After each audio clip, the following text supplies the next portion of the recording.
Alright boys, how's all doing? Good man. Good. Welcome back to This Is My Story, your unofficial Hearts podcast. As we say every week, all of our opinions are not affiliated to the football club and always miles off it. Well boys, we were top of the league for 12 hours and it was glorious, wasn't it? Well, not you, Derek, but we'll come to you in a second. But the big team was top of the league for 12 hours and we loved every minute of it, didn't we? Sure did. It was class. It was class. Ando, what's been happening? Nothing. I actually only arrived back from Edinburgh 5 minutes ago after my second round of planes, trains and automobiles, thanks to fucking rail track or network rail or whatever the bastards are called these days. But thankfully I have a week off, having to head up to Tynecastle this week.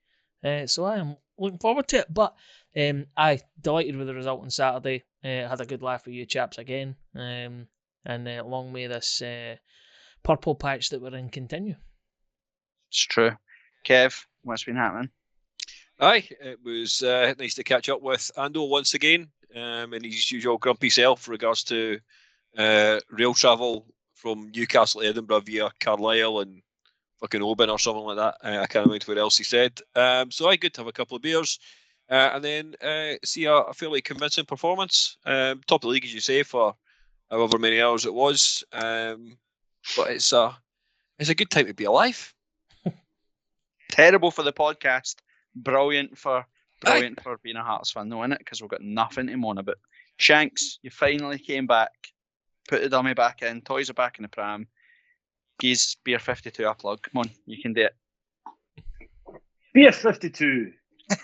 Don't buy some. Thanks, Tony Hawks. What's been happening? Where have you been? What have you been up to? I was basically in the cells for like 2 months because I got lifted on the plaza, and that's pretty much what happened. What for us? So then I've been perfecting my parquet jumping skills. That's like the boys that jump about car parks and that. So I thought I'd give that a go. And now I'm back to try and do podcasting again. So that's it, really. Been alright, lad. You were as shite as parkour as you are as podcasting, so that's fine. And at least you're brilliant at roly-polies, though. At least you're consistent. And then, Derek, how are you? Yeah, I'm good. I don't know why I've agreed to come on this podcast and get reminded of last weekend's result, but here we are. Well, there you go. For anybody that doesn't know, Derek is a Motherwell fan. He's kindly decided to join us to discuss Saturday's victory for the famous, so we'll dive into that in a wee while, and we'll do our normal stuff that we do every week. We'll go through headlines, we'll go through Predictor, we'll review and go over the calls of what was Motherwell, and then we will preview our trip to Ibrox and everything in between. So as always, you can catch us on Twitter. This Is My Story Pod. You can get us at admin at thisismystory.uk or on Instagram at thisismystory1874. So Shanks, since you've been away, we've been filling in for you when it comes to Shanks Mccann. So Kev, you give us your Shanks Mccann from last week. Whatever it was, the battle rod for 1978 or whatever it is you said. Let's hear it. The toothless battle rod of a man's first experience of European football management. That particular gentleman. Yeah. Okay. Well, yeah, not a problem. So that was first clue. Second clue was the man that's rolled out by the evening news when bad news is required. Had opened the scoring for us. Further goals from an English battle rod and our heavyweight boxer put us in control. We then went down to 10 men. It made us feel like everything was going our way for a change. But then away goals came back to haunt us. However, then came the free kick of all free kicks. So, as I say, isn't he as good as Shanks Mccann's, but it was the Hearts 4 Slavia Prague 2 match in anticipation of a certain game that involved a team from Glasgow. When was that game, Kev? 1993-94. Right. Shanks, what age were you? 4. Right. You get the game though, Shanks? Probably, aye. Good, see? There we go, perfect. Can I just ask a question? And I haven't dug you up about this, and I have really wanted to. What the fuck is a battle rod? It's a Scottish version of a battle ram. Right. What's a battle ram, man? A battle ram, man. Guys, Is that like what the Greek folk used to break into castles with? Exactly the same. That's a rabbit hole I didn't think we would go down. Attack, Right. attack his thesis, batter him. Sound. Shanks, now that you're back, are you actually going to partake in your own feature that you haven't done anything for 2 months? What if we even say you could do a Scotland one? You never missed a single thing for Scotland during the Euros. I've only ever been to one Scotland game, and it was a freezing, pishy Tuesday night against Belarus. I didn't even like John McGinn. I don't know why you're maintaining this. Let's stay here. Let's stay. All right. We don't win there often. Ian Black scored a screamer. Right, thanks. Is that it for your cheers, mate? Aye, that's it. I like that it was relative as well because we go there next Saturday, don't we? So you've just ruined my feature. I'm sure every single person on planet Earth got that one. Even Derek probably getting that one. I feel as if you're talking a foreign language here, boys. I've absolutely no idea what you're on about. Sorry, no, What did you say there, Derek? I couldn't understand the word you said. That's what happens to me, speech, man. We just talk utter shite. Right, before we dive into headlines for the week, Ando, do you want to give us a quick update on how the Predictor looks this week? Aye, it's pretty much as you were in terms of the top scores amongst all of the show hosts. Although I think Shanks, and I'm just very, very quickly checking this out, I think you might have gained another couple of points. So you've doubled your score. I think you're now on 4. Which is pretty good, but it's really quite shite if you consider it to the leader, which is Brad's on 30, joint top with Andy Dixon, and then we've got Jay Walker 94, and Martin Auld in third and fourth place, just a few points behind on 26. But it was quite a lot of people predicted Hearts an overall win and Boyce to be on the score sheet, which I stupidly didn't pick. I was like, nah, Boyce's run's going to come to an end. I'm going to pick somebody different. Well, I'm just a fucking tit for deciding that, and mine didn't come through, so I didn't make any ground either. But it's pretty much as you were at the top. But the predictions are now open for next week. Well, so a week on Saturday against the Rangers, and we're doing double bubble on the who can score anytime, because goals at Ibrox for the away team are generally quite hard to come by. So normally you would get 2 points for a correct scorer. We're going to give you 4 points for a correct scorer. So choose wisely. So double bubble. Can we have a wild card in there for red cards? You mean ask a second question? Yeah, because we're guaranteed to get a red card on next Saturday, 100%. All right, I can build that. We can have 2 questions. We can have who can score any time for double bubble, and then which Hearts player is going to get a red card. And I'll just list the entire squad because it could be anybody. So, all right, sound good idea. Let's do that. By the time you hear this, that'll be live at thisismystory.uk/predictor.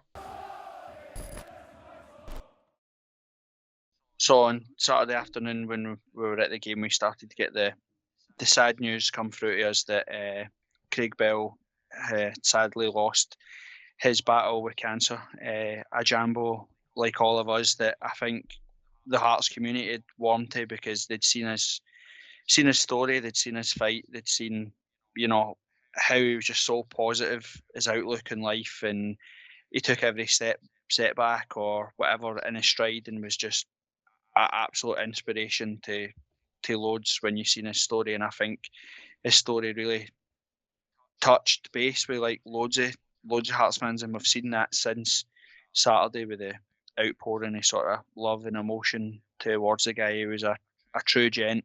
We were lucky enough to be in his company on the podcast once, and through speaking to him on Twitter and WhatsApp and stuff like that, he would give us updates on how he was getting on, and would moan and laugh and whatever about how Hearts were doing and all that sort of stuff. So a real sad moment. And again, I know that everybody on the podcast, we wish Craig's family and his friends all the best, and hopefully we can get together as a football club and do something to honour his memory, because he was a true gent and an absolute inspiration to all of us. So this one's to you, Belly.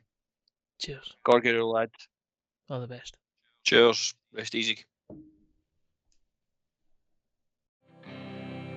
Way up in Gorgie at Tynecastle Park, there's a wee football team not to lie, make it smart. They've won all the honors of footballing arts. There's no other team to compare with their hearts. HEARTS. If you can't spell it, then here's what it says.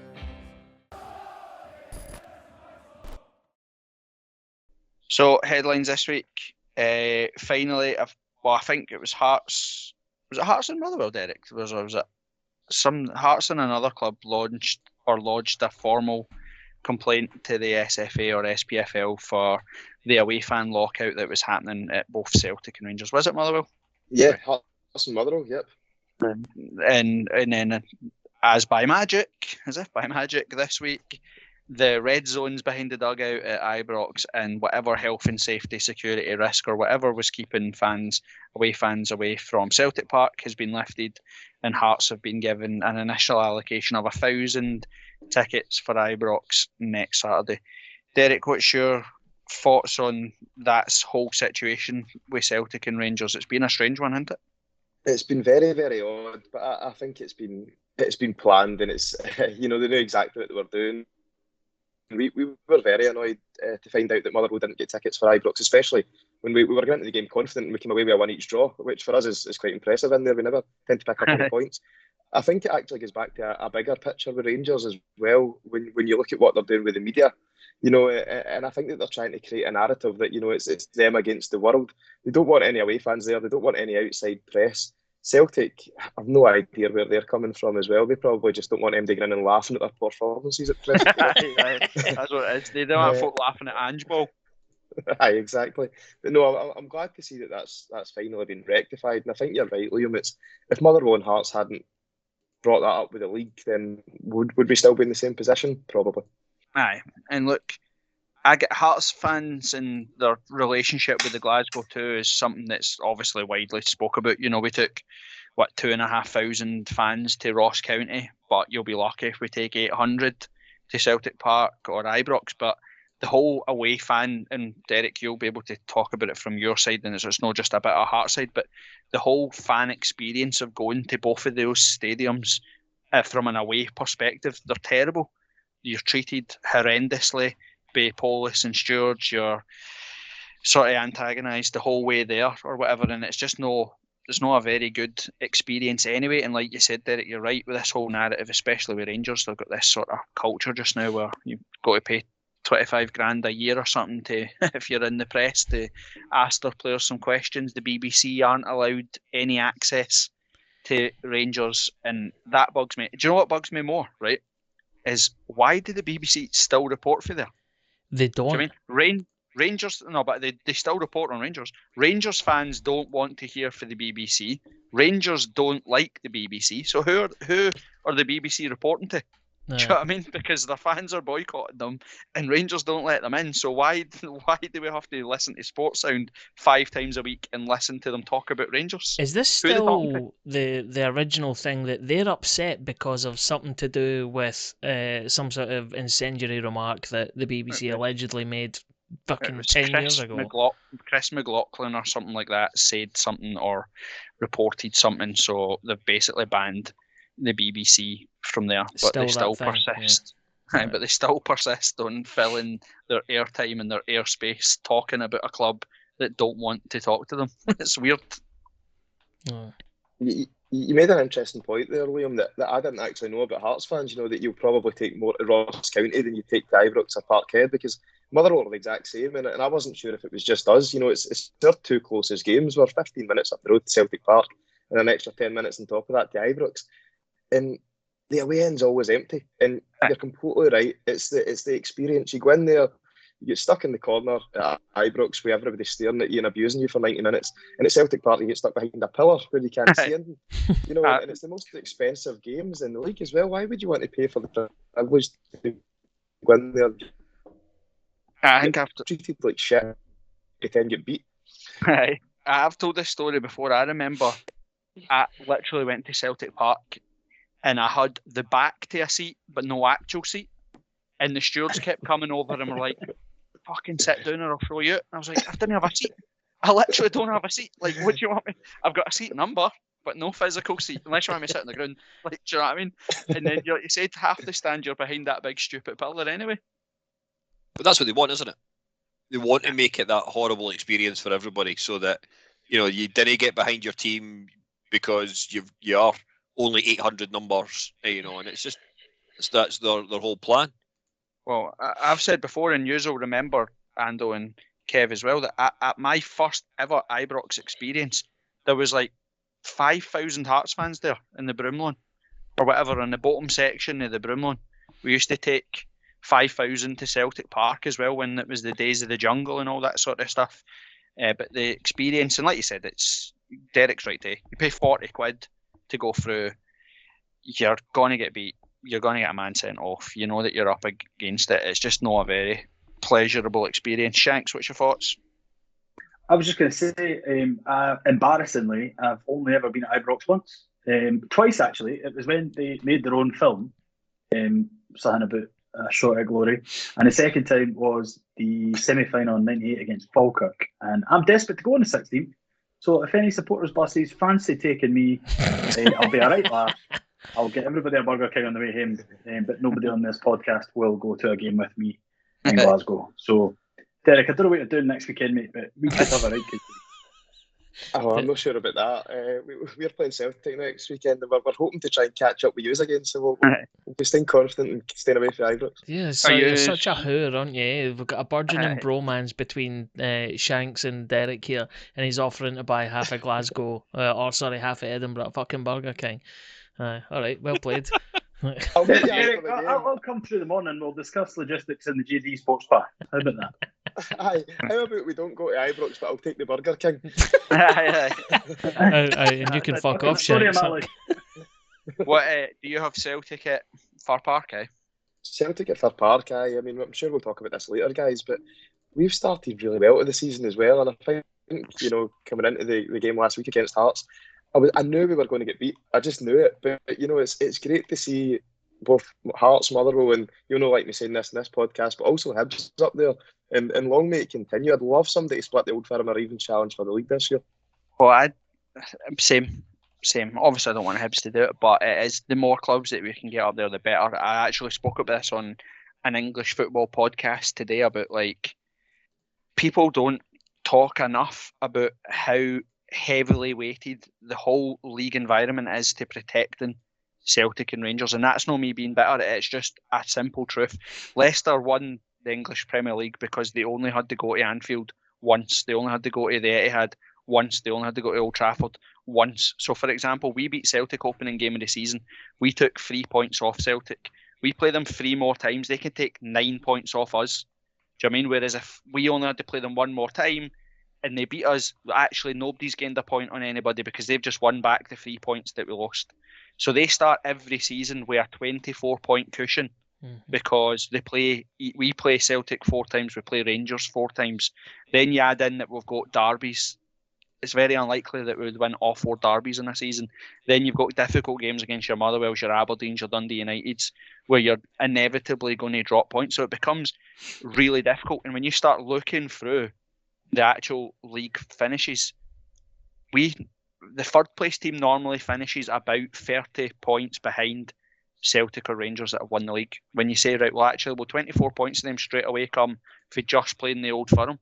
So Hibs, Hearts, we could go the full season and beat every other side in the Premier League, but no beat the Old Firm, and we'd still finish 25 points behind them, or 24 points behind them. It's mental. It's too difficult. It's too difficult a task. That's before you even start talking about, like what you said, the fact that they're good teams. Celtic and Rangers are good teams. They've got massive wage budgets. They've got great stadiums with thousands of fans.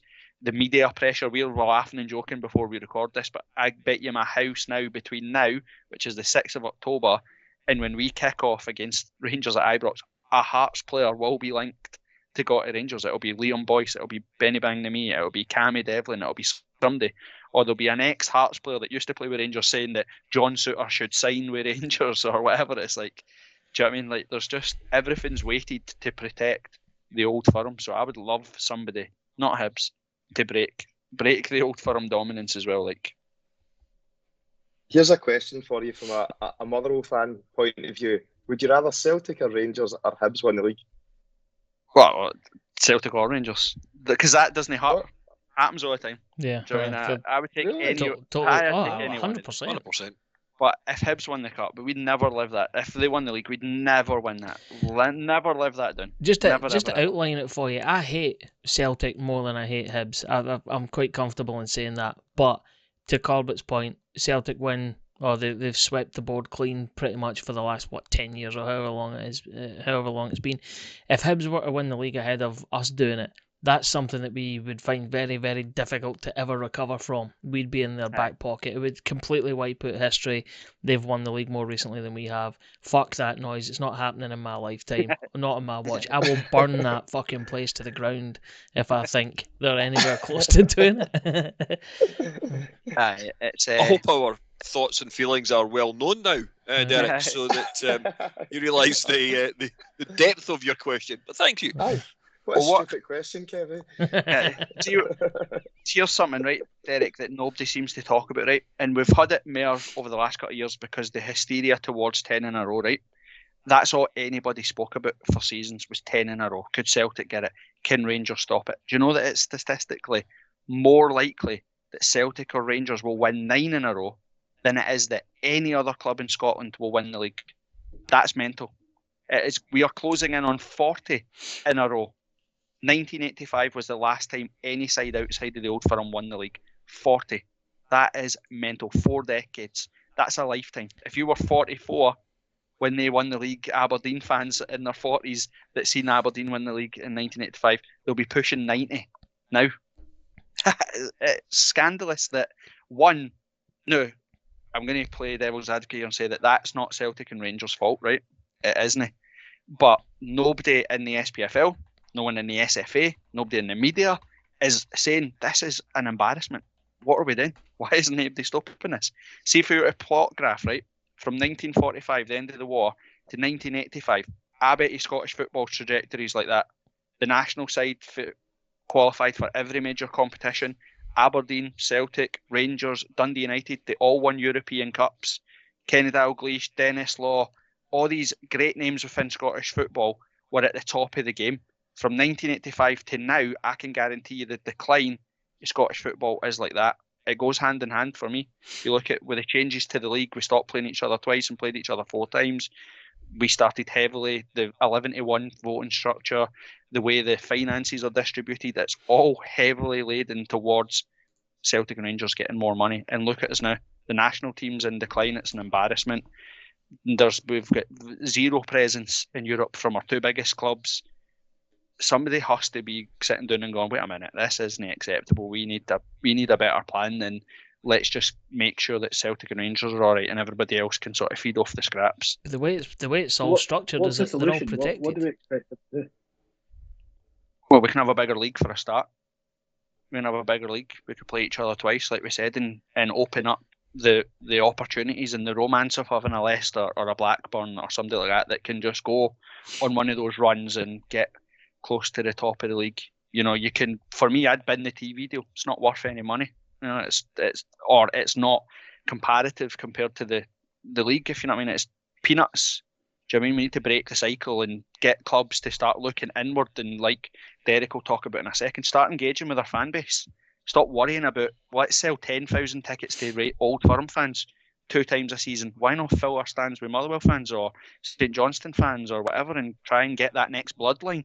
Don't just bend over and say, oh, I know what's easier. Let's fill 2 stands with Old Firm fans rather than get an initiative in the community saying, let's get fans in. Like Motherwell saying, would they just give season tickets and buy season tickets for people that couldn't afford it this season? Yeah, absolutely. And we were very lucky in the fact that we didn't get charged for our season tickets again this year. I don't know how Hearts played that, but I know Celtic, certainly Rangers and Celtic, paid £600 for their season ticket last year. Were locked out all season and they had to pay another £600, £700 again. Motherwell fans said, are you the same? Aye. Aye, we were the same, aye. I think it's criminal. I think it's absolutely criminal. What were you doing last season? Watching the game in I speak from a Motherwell point of view, a terrible dodgy stream. You know, half the time it was cutting out. You're sitting at home, you're not seeing your friends and family, and then next season they want the exact same money off you. You know, it's not right. That's not the way that you treat these loyal fans that have been there for decades. what Motherwell done was they gave all fans free season tickets. If you bought one during the pandemic year, you get a free one for this one. I'm sure that Alan Burrows at the club probably regretted after 3 games behind closed doors last year making that commitment that every single game you miss that you'll get back next year. But listen, it was great to see that they went ahead with it. What the club did do is they says what we want to do is if you can afford to buy another season ticket, give us the money and we'll donate that season ticket to a family who is unemployed, who's struggling in the local community. Maybe some new families that have came to the community from overseas, came here in resettlement programs or refugees or asylum seekers. And essentially what we're really hoping to do is build a new bloodline of Motherwell fans. We're sitting so close to Glasgow that we're always going to get people that want to glory hunt. We're always going to get people that are tied to a football club, unfortunately, because of religion or who their parents supported years and years ago. But if we're getting new people coming to the town, and there's houses get thrown up everywhere, so there's people from the cities moving to Motherwell because they see it as a cheaper place to stay and they can commute into Edinburgh or Glasgow. If we're getting these new families here, we need to be connecting with them. And we need to be saying, you know what, this is an alternative. You're not going to see Motherwell winning every week. We're not going to win the league. We're probably going to win the cup, but you'll feel valued. You're coming here to be part of a community club, and you're coming here to feel that you can have an actual say in the decision making and the running of the football club through fan ownership. And I think that'll be really interesting to see how Hearts play out with the Foundation Hearts stuff as well, because for me it creates a real opportunity for fans to be involved and to actually have a say in the day-to-day running of the football club. Well said. Here. And what were you going to say? No, it's okay. The hand up was a while ago. It was just to do with the TV deal. But you kind of covered it off to say that the point I was going to make was that Sky and the broadcasters will not allow any less than 4 Old Firm games a season. They just won't, because it dilutes their marketable product. The marketable product is built on 4 Edinburgh derbies and 4 Old Firm games every single season. There's no way they're going to dilute that. Then what it would take is for the SPFL and all the clubs to turn around and go, fuck your TV deal. But then, who's brave enough to do that? And that's what we're talking about here. That's what, for me's always been the problem, and I've used this analogy before. You don't see McDonald's advertising the Big Mac. You don't see Levi's advertising 501s because they're the biggest sellers. Companies promote products that don't make them money because they think, well, we can't have that product if it's not making us money. Celtic and Rangers is the pinnacle of the SPFL. Of course it is. Like, there's no point kidding on. But, for example, Celtic versus Aberdeen on Sunday was not the game of the weekend. Rangers versus Hib was. If you were to sit round and say, well, how do we advertise the game? Play the best matches, the teams that actual games that matter. Hibs were playing Rangers in a top of the table clash. That should have been on Sky. Just like if, for example, West Ham go on a run in England and suddenly they're up the top of the table. They play Man United at Old Trafford or they play Liverpool at Anfield and it's a top of the table thing. They'll play those games. Like, do you know what I mean? That because they think, wait, that's too good a game not to have on the telly, so we'll fire it on. And I know there's intricacies or different ways that you're only allowed 4 home games or you're only allowed that. But again, if that's what you're tied into, then the teams need to sit down and say, but that's not what's best for the game, so bin it. Aye, exactly. That's my opinion anyway. No, you're right. And obviously with the English Premier League, again, there is the same limitation on it. You cannot show any more than a maximum of X amount of games per home. Sorry, per team. I don't know what it is, but obviously in Scotland it is 4, as you've rightly covered. But then that flexibility is not built into the Scottish TV deal. So we definitely, if we're going to continue with a broadcast deal, is to build that flexibility in. It says, right, you know what, Rangers might get 6 home games, Hearts might only get 3. But it's dependent on the needs of the league at the time. So to your point, the game of the weekend obviously was Rangers Hibs. That definitely should have been on the telly in the prime time spot, but it wasn't because of some stupid rule, because they want to show St Mirren versus Rangers in a couple of weeks' time or whatever it might be to satisfy that criteria. That all needs burnt down. Yeah, 100%. And I'm assuming Motherwell Celtic's on the telly on Sunday? I don't think it is because it's a 3 o'clock kickoff. Oh, really? What's the Scottish game? Is there not? Oh, there's none, actually. One.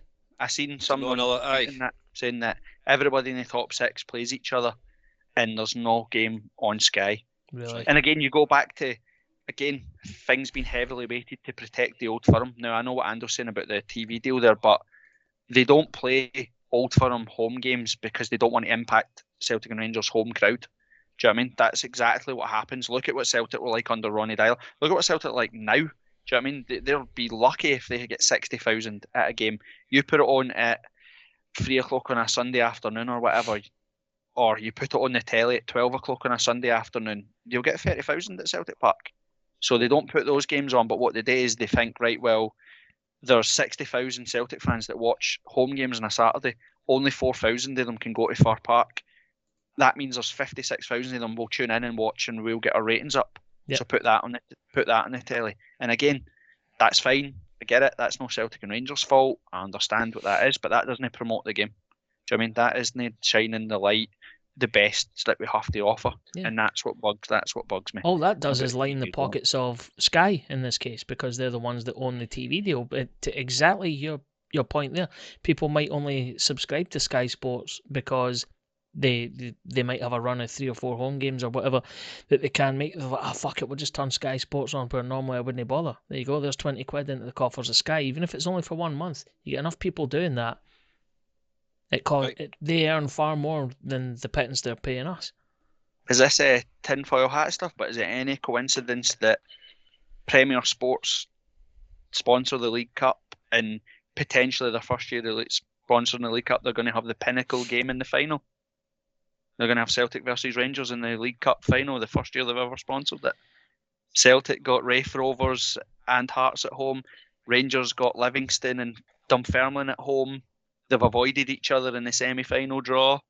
Like, all those stuff bugs me, because think how many times have Hearts versus Hibs played each other in the first round draw of the League Cup? When was the last time Celtic... Are you insinuating, Liam, that there's someone there heating up the balls before the draw? Those balls are roasting. The balls are roasting.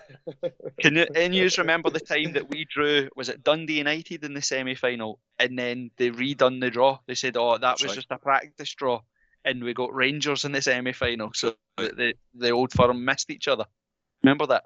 No, that was the League Cup a few years ago now. Aye, that was the League Cup as well. But I know that's tinfoil hat, but that does annoy me. When was the last time Celtic played Rangers or Rangers played Celtic in the first round of the Scottish Cup? Answers on a postcard, because I'm telling you, it'll be like the 80s or the 70s or something. Because it hasn't happened since we started putting the games on the telly. Without being a voice of reason, is the early rounds of the Scottish Cup no seeded home and away sort of thing? So they can't meet each other. It's the same with Hearts and Hibs.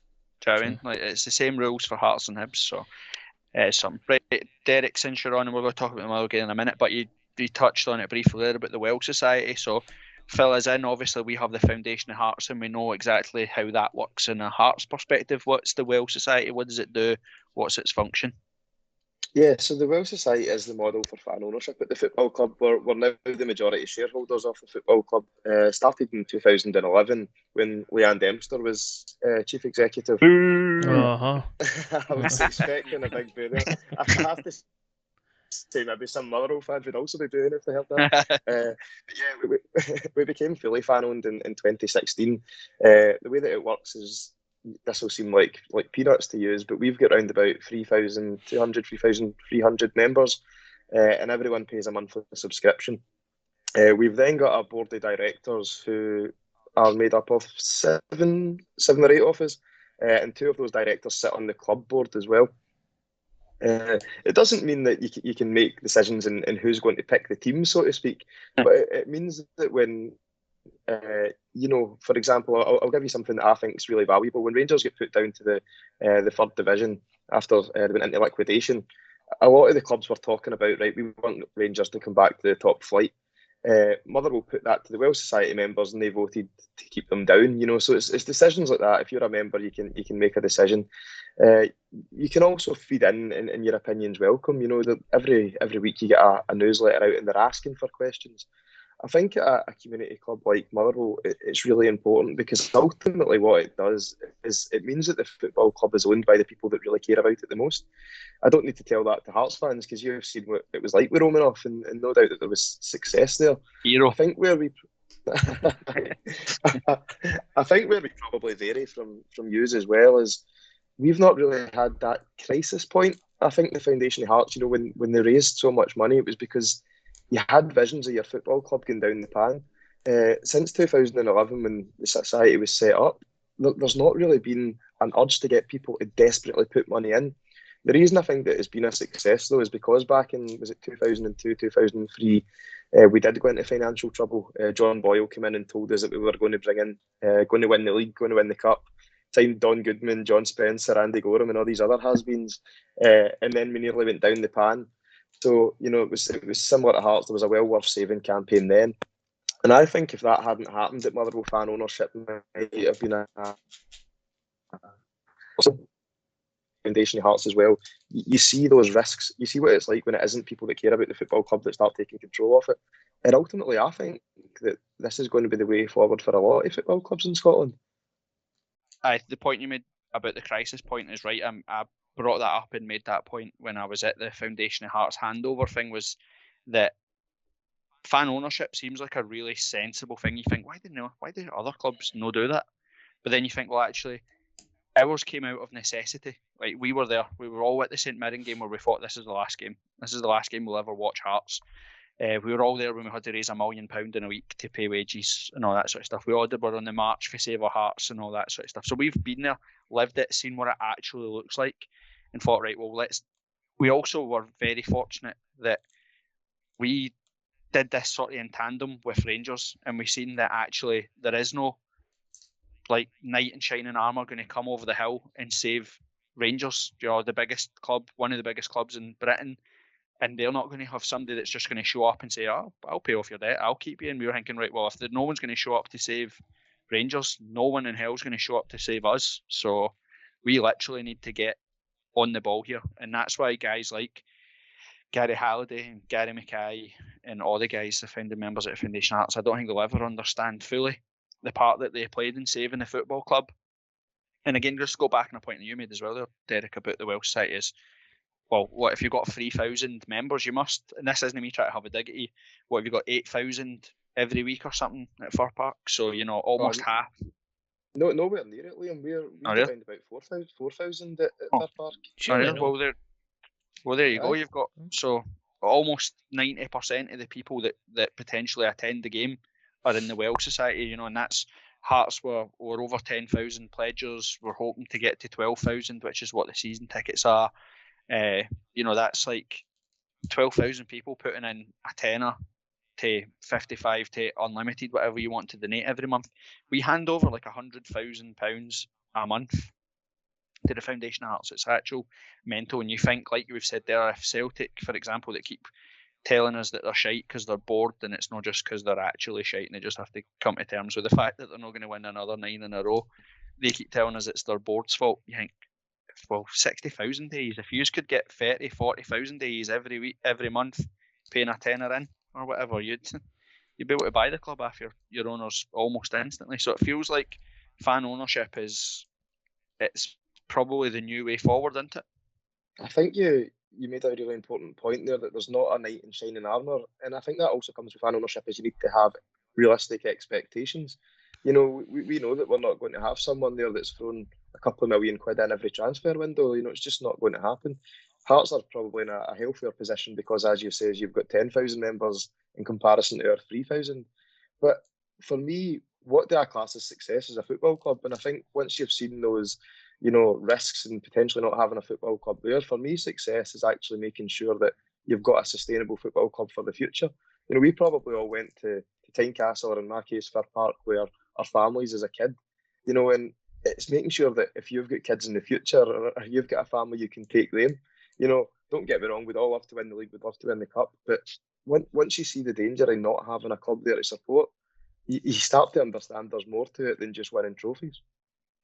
Aye, and then from the other point, so that it doesn't feel like fan ownerships is all just, like you said there, like fluffy clouds and all, let's have a nice time type thing. When you look at the size of a club like Hearts and the ambition that we have as a fan base, you think, well, actually, look at the backing that we have and look at the financial footing that we have. Would it be beyond the, like, look how bad Celtic are right now. Hearts and Hibs should be sitting thinking, wait a second here, if we get a real push here, we should at least be setting our sights on finishing above Celtic. We're already 6 or 7 points in front of them. they're going to play Rangers and don't look like they could ever even beat Rangers in a month of Sundays.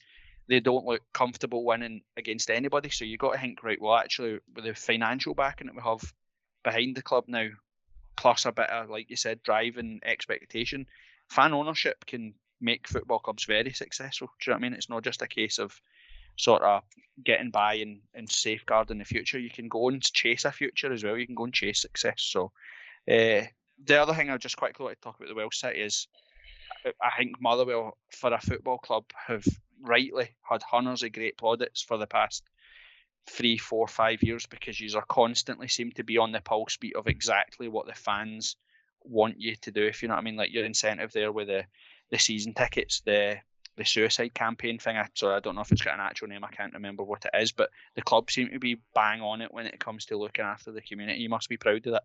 I'm very proud of it, Liam, and I think that's what makes Motherwell don't get me wrong, I don't think opposition fans particularly like Motherwell, but I think they can probably sympathise with them or warm to them because of these campaigns and because they see them connecting in the local community. I think part of that, in fact, a large part of that is because we're fan-owned and we're in touch with the supporters. But I think a big part of that as well is the fact that Alan Burrows, who's our chief executive, was a fan like all of us. You know, he started off doing similar things to what we're doing at the moment. He started up a Motherwell fans website many years ago when forums were in their early days. He then went on, when the club didn't have a media team, to essentially start the media team and built his way up to the boardroom. You know, it's a real success story. But Alan gets it. You know, he's sat in the East Stand at Motherwell. He's been there on these away buses where you're coming back after getting beat by East Fife and put out the cup. You know, it's not as if it's a businessman that's came in here and doesn't really understand it. He's a fan first and foremost. And to have someone like that running your football club, it's night and day. You know, it really, really is. Aye. Just just to jump in there, just a really quick question on Alan. With him being a fan, has there ever been that tendency of him to actually go gung-ho, or has he always been sort of fully screwed, you know, head screwed on his shoulders kind of idea, and I know what I'd like to do, but I understand what I have to do for the club kind of thing? Yeah, I think there's probably a bit of that, Kev. If next time you're at Fir Park, if you ever look down from the south stand, the away stand on the left-hand side, he's usually down in the touchline just after the dugout, basically chasing the ball up and down. You know, he's and you don't see any other chief executives doing this kind of thing. And some of the Motherwell fans have actually given pelters for that and says, "What are you doing, running up and down and shouting at players? You should be up in the boardroom smoozing with other directors." But that's just not who he is. But ultimately, yeah, I can imagine that he lives and breathes the football club, but it can't be easy making decisions that, you know, are going to upset people for the greater good of the club. And for a fan, we've always got that emotional attachment. So I think when he's releasing a player, or when he's signing a player, or when he's looking at the financial implications of, you know, maybe an early exit to the club, he takes it very personal. You know, it's a weight to carry on your shoulders. Okay. Shanks, we're going to say that Anne Budge does keep you uppies on the Gorgie Road. She's always trying to put the ball over the stand, and then that's why she built a new stand, because it was easy. I was going to say, Dale, do you feel like, do you ever feel empowered in the sense that the guy sense checks the fans' opinion before making key decisions? Does he kind of bring you in to get your thoughts and feelings on before he acts, or? Yeah, really absolutely. No, it really is. We've got a great relationship with Alan Burrows, and I suppose because we have knew him as well before he was in that position. Like if he's doing something, he'll fire us a text. You know, say what do you think of this? Is this all right, or is it? I'm trying to read the room. You know, and there's lots of Motherwell fans that he's been friends with for years that I'm sure that he does similar to. But you do feel empowered. You know, you feel as if you can take that forward and your opinion's valued, and before you know it, you know, something that you've suggested is getting implemented at the football club, and you think, geez, you don't get that elsewhere. You'll certainly not get it at Celtic or Rangers, you know. Who was it that authorised me getting to write in the Motherwell programme? Was that Alan Burrows? Because he's dropped the ball there, didn't he? We should sack him. after all my praise, he's obviously not that good. Sorry, we've heard it at our club as well when Corbett had his idea authorised to invent a curry shed in the fucking wheat field. But that's what you want. What's that you're opening now, Ando? Well, I'm glad you asked, Kev. This is one of my 3 out of 8 cans of craft beers that I just got from Beer 52. Beer 52? Never heard of them. How did you get involved in that? Well, I went to beer52.com/my story, and all I paid was £5.95 to cover the postage and packaging, and I'm now part of Beer 52, which is the world's largest beer club. And one of the benefits of that is that each month members like me are sent a case with a different theme. I've been a member for a few months as well. I've had beers for all over the place. Like past themes have included like Belgium, Korea, California, New Zealand, Germany, Melbourne. Like I've had a beer for Arno Zoom, Daniel Stendhal, Perry Kitchen, Patrick Osnorbo. It's been class. Does sound Ideal. interesting. Anything else you get with it? Yeah, aye. So it comes with a magazine and 2 snacks every month. And guess what? You don't like dark beer? Then choose the light option. Plus, you can pause or cancel at any time. All you need to do is go to beer52.com/my story. And as I say, pay the $5.95 postage to get all of this right now. Sounds Sounds good. like a class deal to me. Aye, does sound good. We got that on the website. Yes, we do. So check it out, beer52.com/my story. Magic. I can look at that later on tonight. Right, Derek, obviously we got you on because of the game at the weekend, but before we dive into that, talk us through the start of the season. You've had, obviously, defeated the opening game of the season, but from that, they bounced back. I remember at points last season texting you, telling you were getting relegated because I could only see at one point the ideals of Graham Alexander just didn't seem to be landing with the players, but he seems to have turned it right around. He really has. I mean, since you touched on last season when Stephen Robinson gets sacked, or when he went and it was mutual agreement, you know, it looked like we were destined to go down. We brought Graham Alexander in, and I think Motherwell fans were a bit unsure of him. There's no doubt that he'd done a great job at the clubs that he'd been with. You know, Salford, they got them promoted. Scunthorpe, they got them promoted. But Motherwell fans, and I suppose Scottish football fans, they don't know much about the lower leagues in England. So there was a bit like, who is this guy? What's he going to do? And it took a long time for him to click with the supporters. But, you know, he kept us up. And when he came in, that did not look like it was going to happen. The start of this season, you touched on, we get beat by Hibs in the first game, but it looked like a real fighting performance. You know, I don't think we deserved a defeat in that game. He's brought in players again that we'd never heard of. The big man up front, Kevin Van Veen, seems to be a total fan favourite so far. He's been brilliant. Tony Watt seems like a revitalised player. Don't know where that's came from. I'm looking at Ali. I have to say, he had his worst game in the Motherwell shirt on Saturday, and having his worst game, he still saved a penalty. But Liam Kelly was probably the difference between us staying up and going down last year. He started the game. He's incredible, you know, and I'd love to see him get featured for Scotland because he's now eventually getting called up and in the setup. But I really think he's got a real bright future ahead of him. I'm really confident about the season ahead, but on Saturday we just weren't at the races. Well, let's talk about Saturday. So obviously, Hearts versus Motherwell, Tynecastle on Saturday. For my personal point of view, again, it kind of what we said about the Levy game was that these are games, and it's no disrespect to Derek or whatever, but they're games that you expect Hearts to win, but we haven't won for ages and ages and ages, and that's no trying to be bullish or whatever. That's just the expectation of the football club or whatever. But for ages, they're like before Livingston. We'd said it previously. We'd beaten Aberdeen, Hibs, Celtic, and Rangers. That was it. Every other team in Scotland or whatever had avoided defeat at Tynecastle for 3, 4, 5 years, and it was just getting embarrassing. And Motherwell, for a while there, were like one of our bogey teams. We went for, I think we beat his one down 6-0 or something. I don't know even know if that was the last time we even beat you at Tynecastle. So on Saturday, I was, like we said, pre-Livingston, I was looking forward to seeing how we managed a bog standard league game because we've really struggled in them. But I thought for 45 minutes, we were pretty near perfection in terms of the way we played football. Some of our like intricate passing between sort of Boyce, Mackay, Woodburn was great. Benny and Cam Devlin in the middle of the park are just, Benny Bengham is superb. Like, he's actual a class player. And we play pretty expansive. I think Hearts for ages, and rightly so, I'm not trying to defend us, have been the kicking club of Scottish football because we've been way below where we should be for ages. And let's be honest, everybody loves it. We all laughed at Rangers. When you see a big club in the doldrums, it's funny. You're like, do you know what I mean? Kick them, it's great. I'm laughing my tits off at Aberdeen. They look like an absolute shit show. I'd love it if they got relegated. Do you know what I mean? So we can't be all sensitive and say that we didn't deserve it. Of course we deserved it.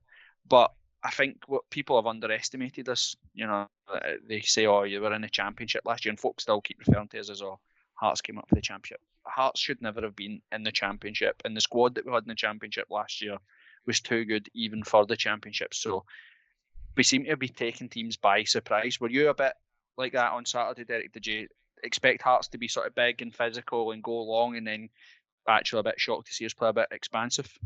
Yeah, I was really surprised. You know, don't get me wrong. As you say, you've had a great start to the season. I think that's 8 undefeated in a row now. Yep. But I did see Hearts is coming up for the Championship, and I remember Hearts fans having a mumble last season about a groan about Nielsen, and it just seems like he's really, really turned it round. I don't know where that's came from. I think on Saturday, I'm not going to lie, I think the early goal, the penalty, totally killed the game. No doubt about it, it was a penalty. You know, you I can't don't know. argue with that. I don't know what the keeper was doing there. Like, yeah, I don't know if you've seen the.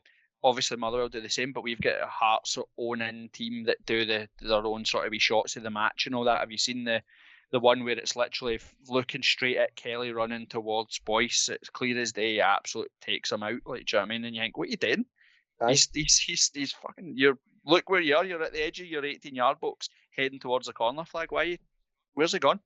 I'm not going to be too hard on him, Liam, because as I said, he's been fantastic this season. I think at the second goal as well for Kingsley's free kick, his positioning was a bit all over the place. He almost went the wrong way at first, but don't get me wrong, great strike.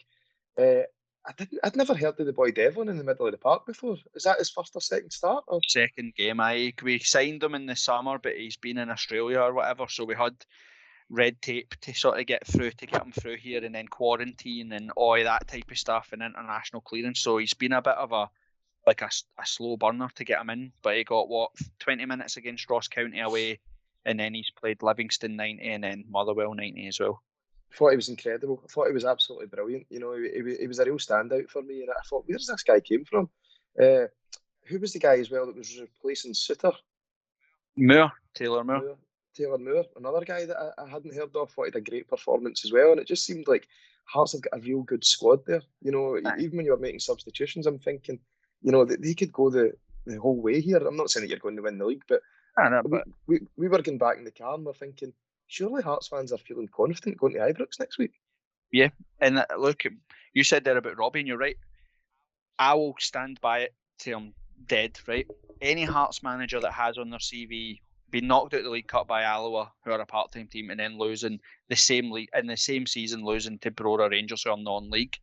For me, the expectations of a football club the size of Hearts, no manager should survive that. Do you know what I mean? And that's not, I would have said that about any manager, not just about Robbie Nielsen. But more of our grumbles about all that as well was just the style of football that we played. And all you want from your manager is you want him to adapt, to acknowledge things on the working, change the team and adapt. And Robbie's done that. Do you know what I mean? He's been brilliant for that all season long. Aye, a big part of our success from this season is, I was saying about sort of Robbie Nielsen adapting his tactics and sort of playing to the strengths of the squad or whatever, but you can't ignore the fact that Joe Savage, who come in start of the year, didn't he? Came in sort of January. So this is the first sort of transfer window where he's came in and said, give me time. He's brought in his own recruitment team, head of recruitment analysis, saying, I'll change the way we do recruitment, because our recruitment had been scattergun at best. You know, we averaged 8 to 11 transfers every transfer window, summer and winter windows. That's mental. That's just crazy. So we started the season, we brought in a couple of players, but Hearts fans were starting to get a bit like, are we going to sign anybody? We're going to sign anybody? And Joe Savage kept saying, well, we're close. You won't hear anything until we get it, because we've stopped all the leaks out of the club, because what we end up doing is we end up doing scouting for the other clubs. We do all the hard work, bring them to the city or bring them to Scotland, and Aberdeen or Hibs or whoever come in and say, well, we can offer you Mayor or we can offer you European football, and they jump ship type thing. So we can't underestimate, like you said, you made a good point. The bench on Saturday for Hearts, for me, was what was most impressive. Where Peter Haring, Gary Mackay-Steven, Armand Nandwile, Josh Ginnelly, Jamie Walker, those are players that would walk in to our team last year. Do you know what I mean? They're on the bench. So I was really impressed with how we managed the game. You said there about the free kick Saturday, Kev. What was your thoughts on it? Just exactly as we were just talking about. It's I think it was a stupid challenge for, I don't know what the centre half's name is, in all honesty, Derek, but I thought it was a stupid challenge to actually even get yourself involved in at that point. But as you say, for all that Liam Kelly, sorry, should I say, he's probably had two major fuck ups really in the first 20 minutes. One Absolutely. taking out Boyce after 4 minutes, and his second one is that with the free kick, he takes a step to his left, and then does he get his feet right to go to the right hand side to save Kingsley's free kick. But it's not the first time that Kingsley's done it. I'm actually surprised that a background team aren't actually saying, did he commit fouls 25 yards out, especially on that side, for the point of view, you know perfectly well what's going to actually happen. As Kingsley's always going to take that free kick, and way he's left peg, he's 9 times out of 10 going to hit it on target, and you're asking a hell of a lot of your own keeper. But I think Kingsley is currently at the moment probably our most consistent defender at the moment. Yeah, I wouldn't argue with that. And I think as well, if you look at the week prior, the Livingston goalkeeper actually makes a world of a save from a Kingsley free kick in the same position. And I think Liam Kelly, like you said, he's fucking dropped the ball for the penalty, and he's maybe thinking, right, I need to redeem myself. So he's took a step thinking he can judge what's going to happen, and Kingsley's fired it in the top corner. But the rest of that first half, I genuinely thought Motherwell, from a Motherwell perspective, I don't know what I expected to see from yous, if you know what I mean, but I was impressed by how far up the park he pressed us. But at points, I thought it just played into our hands, if you know what I mean, because you had Tony Watt, Van Veen, and is it Marlowe or something? What's the other guy called? Willery. Woolery, that's it, Marlowe. We basically, by your press plus Grimshaw, whoever it is that came, because they pressed in fours, half your team's in our half, and a couple of passes through Gordon and about across the back three. We were into the midfield to Benny and Devlin, who you already highlighted there, are great on the ball and could pick passes. And I thought I could understand why Motherwell did it to begin with, but when it was getting nowhere and we just kept getting past you and getting opportunities to get into dangerous areas or get shots away, I expected just to react a little bit better to sort of nullify that, if you know what I mean. Yeah, totally agree, Liam. I thought the first half we were very poor. We let Hearts into the game, 2 early goals.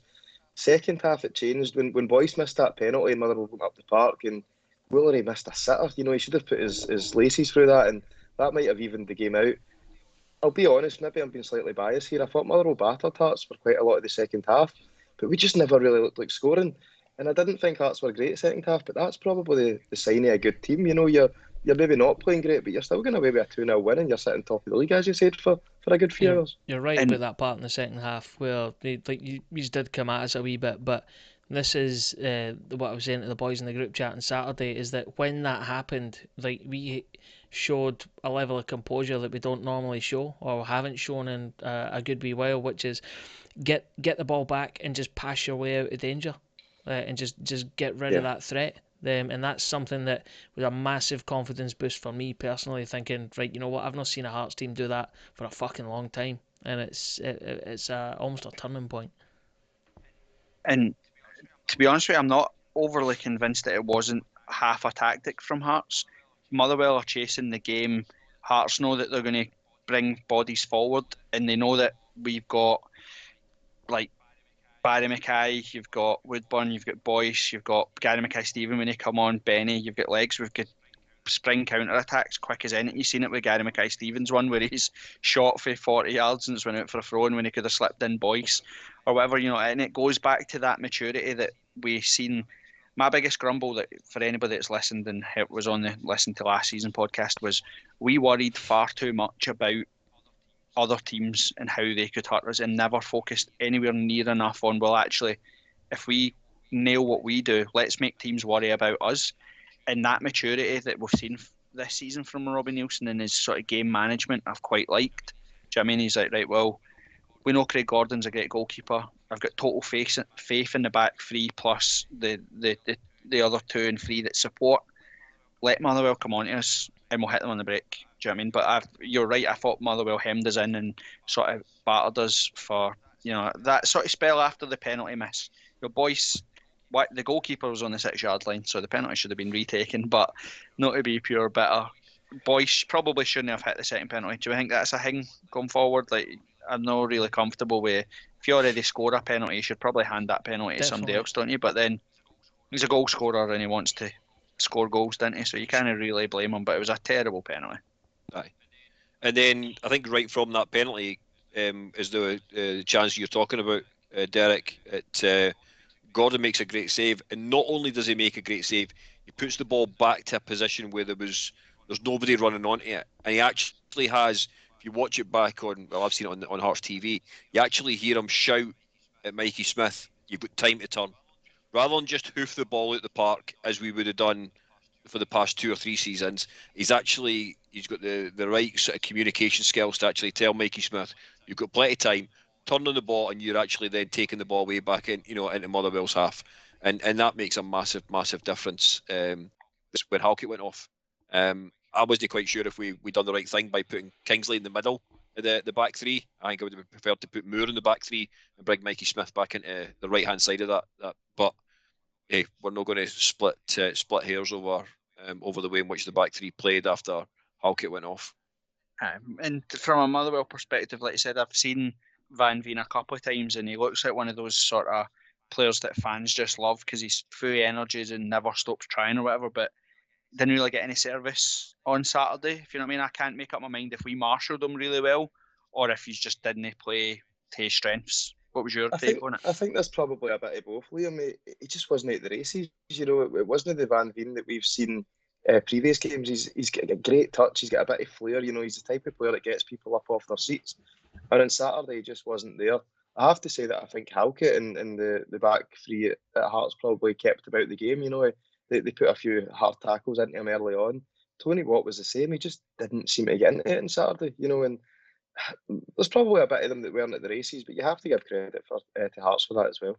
Tony Watt's a bit of a strange character, isn't he? Because he has all the ability in the world, but he never seems to do it in the bigger games, if you know what I mean. Like, that's a few times I've seen Tony Watt play against Hearts and not really see him do much.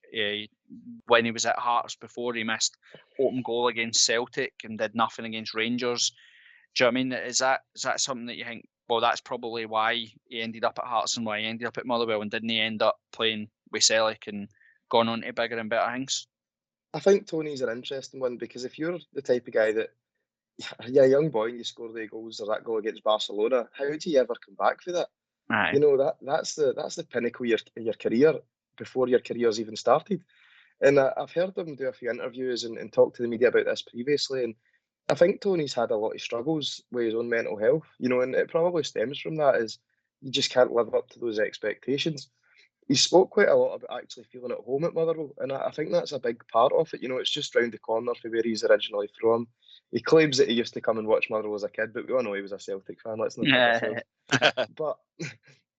But he seems to have really settled in there, and the fans have really taken to him. He's a real role model off the pitch as well. You know, he does a lot of things for charity, and he's always auctioning his jerseys off for local food banks. And I mean, listen, ultimately it comes down to the performances on the pitch, doesn't it? But he's covered himself in glory off the pitch as well, and I think Motherwell fans are giving him a bit more patience in that respect. But you know, on recent form, he's been banging goals in up until the Hearts game there, so long may it continue. And you look at, I hate to say the word like maverick type thing, but there's his volley that Gordon makes the save for at the end of the first half kind of shows you what those players are like, innit? Anonymous for 42 minutes and then which is basically a half chance, do you know what I mean? And any other keeper in Scotland probably doesn't make that look as routine a save as Craig Gordon. Yeah. Craig Gordon, from an outsider, obviously Hearts fans adore Craig Gordon because we've played the last 4 seasons with no goalkeeper. We basically played any manny. You know, you'll have seen it. Remember Colin Doyle at the free kick at Motherwell as well. That howler was at Motherwell, wasn't it? We've had some of your, remember that guy that we had, Joe Pereira, right? And wait to hear these stats, Derek, right? We had him on loan from Man United. He played 25 games for Hearts, right? And he faced 83 shots on target. Do you want to take a guess at how many goals he conceded for 83 shots on target? 25 games, I'm going to say 15 goals. Mate, he conceded 43 goals. Every second shot was a goal. Shot. Mate, it was mental. So for us to have Craig Gordon coming and catching a cross, I'm like, oh my God, he's the greatest goalkeeper that's ever lived. Because for the last 5 years, we haven't had a single keeper capable. But like Kev said there, everything about Craig Gordon, and from a Motherwell perspective, if he is in, Kelly is in and amongst the Scotland squad, then he's a great role model to be learning off. Do you know what I mean? Like, he doesn't just make routine saves, like the one from Woolery that you've said's a sitter or whatever. Gordon still's got to save it, but he doesn't just save it. He knows he doesn't palm it back into danger, because if he takes a bad touch and palms it, then Tony Watt taps it in or whatever, he actually manages to divert it away from danger as well, and also shout to say, by the way, you've got time. He's just class. Has he been someone that you've sort of, whenever you've seen Hearts, you've been impressed by? Or I hate to say this as a Motherwell fan, but I've always loved Craig Gordon, and I think all fans outside Old Firm love to see a Scottish player do well for the national team. And when he was younger and broke into the national team and then went down to Sunderland with a record transfer fee, it's like the whole of the country's really cheering him on. If there's somebody that plays for Scotland that's played in the SPFL or the Scottish Premiership, and they've not played for Celtic and Rangers, everybody's cheering them on. And to see him come back to Hearts, it's almost where he belongs, isn't it? It feels that way.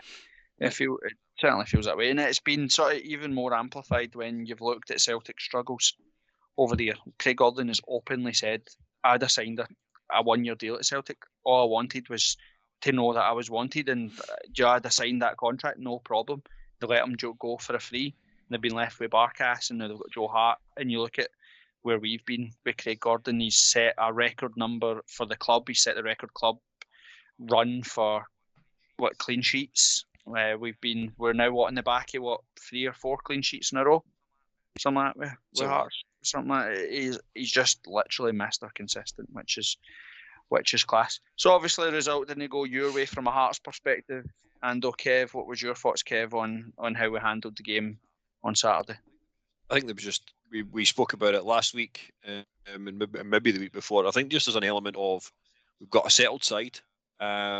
I know we're going to come on and talk about Ibrox next week, but we've got a settled side. We've also now got players who actually are on the bench that can actually make a massive difference. We're not bringing on a 16, a 17, an 18-year-old laddie that's never maybe had a great deal of first-team experience. And it then means, as we've commented on a number of times, is that unless you actually do your job on the park on a Saturday afternoon, you're going to have to look at the guys that are on the bench that know perfectly well they're going to make and take their chance when they get the opportunity. GMS is the perfect example. A couple of sitters he missed against Hibs. He missed a sitter against Ross County. He was dropped. Barry Mackay's came in, and Barry Mackay, the ball he put through for Boyce's the penalty. The ball itself is just an absolute sublime pass, and he's taken his opportunity. And it is exactly that. It means that the guys that are on the bench are going to have to up their game to get when they do get on the pitch. And if the guys who are on the pitch on that particular day don't perform, then they know perfectly well somebody will come on and actually do the job for us. So the fact is that we are now in a position that we play decent football. It's good football to watch. We know perfectly well we're going to have strength coming off the bench at 60, 65 minutes, whatever it may be, whether it's to look for another goal or whether it's to actually just shore up defences, which I think is what we actually did do on Saturday. We started to shore up defence by bringing on Haring and just asking him to sit alongside Beningame in front of that back three, which was great. Yeah. Ando, I'll come to you in a wee second to sort of talk about your thoughts on how you would attack the game at Ibrox. But Derek, who have you got next? What's Hubby Cup? What's your sort of feelings, your gut feelings for Motherwell for the season ahead? Yeah, we've got Celtic next, and I hate to say it, but we've got a really tough run of games, and we've punched well above our weight so far. I'm not too confident getting into the Celtic game, but I don't see why not, because they're not playing well, and we are up until the Hearts game. I'd be delighted if we get a top 6 finish. Don't get me wrong. Well, Motherwell fans were shouting last week that we're going to win the league, and we'll be challenging up there. I'm sure you were as well. But top 6 would be delighted with. European place would be a real bonus. At the start of every season, Motherwell budget to finish, anywhere from 10th upwards. So what we're really looking for is a top 6 finish and a cup run, and that would exceed all expectations. But with the start that we've got, I really hope we build on it. I think the teams that are in the top 6 just now are probably the teams that will finish in the top 6. But we'll see where it goes.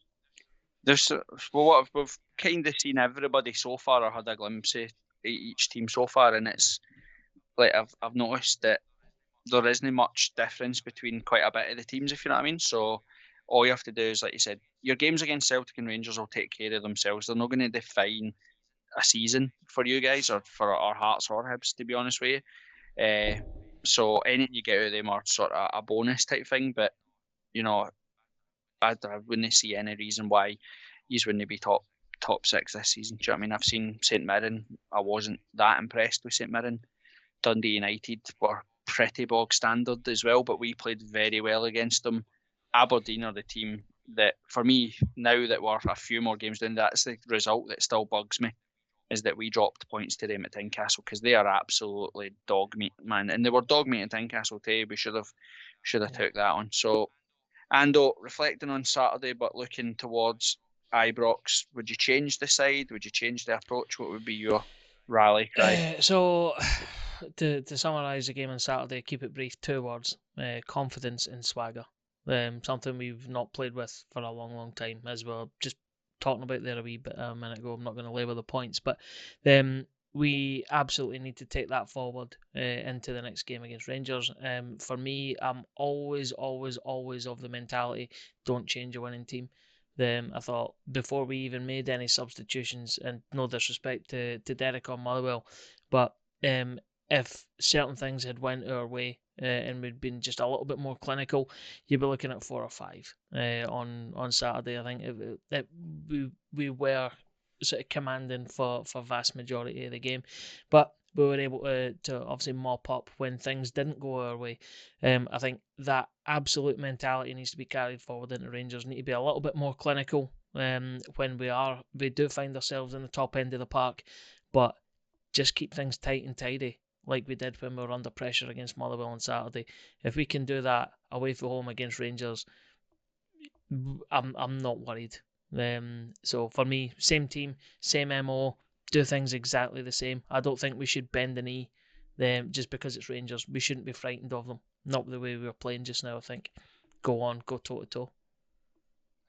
Agreed. Right, so what's your prediction? Get a big point. Anton, what Rangers will score. I think it absolutely will score. I don't see the wheels coming off this run. There's something in the air. The new. I don't know. I think it's going to be Rangers 1, Hearts 2. Oh, that's bold. Kev? Well, I also don't see. I personally agree with what Ando said. I don't see a reason to change the side. However, I do feel that it will happen. I've got a funny feeling that the likelihood is that Haring will come into the team, just to protect the back 3, back 5, whichever way you want to look at it. So I just get this horrible feeling. I hope he doesn't. I hope he goes with exactly the same team that's played the last couple of games. Let Devlin run about Ibrox like a laddie chasing a fucking chicken. I don't care. You know, Is that a thing? Boys chasing Is that a phrase? laddies chasing no, chickens. I've heard the choking chickens, but no chasing them. Man. Well, there's a show name, Chasing Chickens. Right, go on then, Kev. What's the score? But I do think it'll be just I'm going to go for a score draw, 1-1. I don't think there's a hope in hell Robbie Nielsen will change the starting 11. If everybody's fit, I think we'll play the exact same team that's played Livingston, the exact same team that's played Motherwell. I think he'll play the same team at Ibrox. I don't think he'll change the approach. I think we will go with the mentality of, well, actually, they're no great shakes. Get on the ball and try and do our best. I still don't think you can underestimate the fact that Rangers are a very, very good side. Like, do you know what I mean? They've got good players all over the place. I'm going to say a Desmond. I think it'll be 2-2. That's my thing. Derek, what's your prediction for Celtic Motherwell? I think Celtic will probably beat us 2-1. I wouldn't be surprised if we take the lead, but I think they'll probably come back and beat us 2-1. And I hate to be this guy, but I think Hearts will play really well against Rangers, and with it being at Ibrox, they'll probably get a dodgy penalty decision and beat us 2-1 as well. Mate, that's life, innit? That is absolute life. Cool. Right, guys. Well, that's pretty much it. Derek, thanks a lot for coming on. Do you want to plug you get your own podcast and stuff like that? Don't you want to talk us about it? I have got my own podcast as well. If anybody wants to check it out, it's called the DW Podcast, but unoriginal with my initials, but that's what it is now. get loads of different football guests on it previously, and people from all different backgrounds, from music to politics to journalists and authors, etc. So in terms of football guests that you might like, we've had people like Gus Poyet, Tam Cowan, just all the usual people. Chris Cadden at Hibs as well, but we'll take him for the Motherwell connection, so you won't want to You were doing well until you mentioned that, but cool. Yeah, and similar to yourselves, you can check that out on all the usual podcast platforms. Cheers for coming on. Right, boys. Aye, thanks for coming on, boys. We'll see you all next week when international football gets put back in the bin where it belongs. See you next Tuesday, boys. Cheerio. See you later. Gorgero.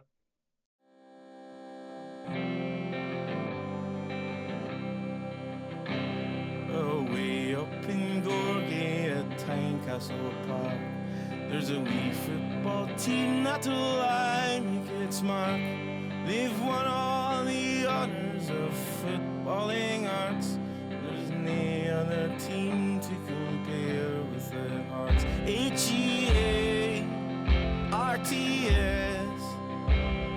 If you can't spell it, then here's what it says. Hearts, glorious hearts.